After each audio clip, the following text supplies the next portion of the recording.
और गुजरात के पंचमहल, बड़ौदा जिलों में, महाराष्ट्र में औरंगाबाद, अहमदनगर, जलगांव, नासिक और धुले इन जिलों में निवास करते हैं। ये सब भील जनजाति के निवास क्षेत्र हैं, अर्थात यहाँ अधिकाधिक मात्रा में ये भील जनजाति निवास करती है।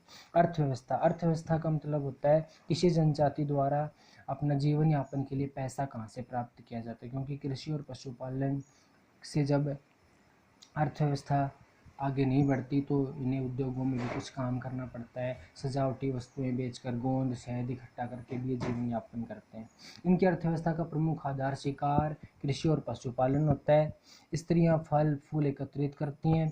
गेहूं, बाजरा और सब्जियां और चारे की फसलें भी बोई जाती हैं। चारे की फसलें इसलिए बोते हैं क्योंकि ये पशुपालन भी बड़े पैमाने पर करते हैं। इनके प्रमुख पशु हैं भेड़, बकरियां, गाय, भैंस और मुर्गी।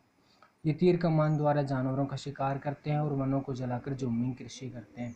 ऐसा माना जाता है कि सबसे पहले इन्होंने जौ की खेती करना सीखा था और पहाड़ी क्षेत्रों में की जाने वाली कृषि को चिमाता और मैदानी भागों में की जाने वाली कृषि को दाजिया कहा जाता है। पहाड़ी क्षेत्रों में चिमाता और मैदानी क्षेत्रों में दाजिया। भीलों का भोजन। भील जनजाति का प्रमुख भोजन मक्का होता है। त्योहारों के अवसर पर चावल और लापसी बनाई जाती है।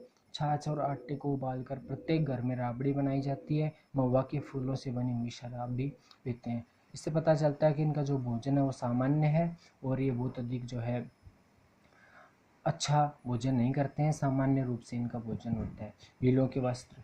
स्वतंत्रता से पहले भील लोग बहुत कम वस्त्र पहनते थे, लेकिन जैसे जैसे ये आधुनिक संस्कृति के संपर्क में आए हैं, इनकी आर्थिक स्थिति में सुधार हुआ है, ये अच्छे वस्त्र पहनने लगे हैं। पुरुष पेड़ों की छाल से बनी हुई निक्कर और स्त्रियां पेटीकोट पहनती हैं। वर्तमान में पुरुष धोती, कमीज, साफा और पैंट शर्ट पहनते हैं। स्त्रियां लहंगा ओढ़नी पहनती हैं। आभूषणों की बात हो तो चांदी, पीतल और जस्ते के बने हुए आभूषण पहनते हैं। भीलों की महिलाएं खुद को कांच और लाख की चूड़ियों से सजाती हैं। आवास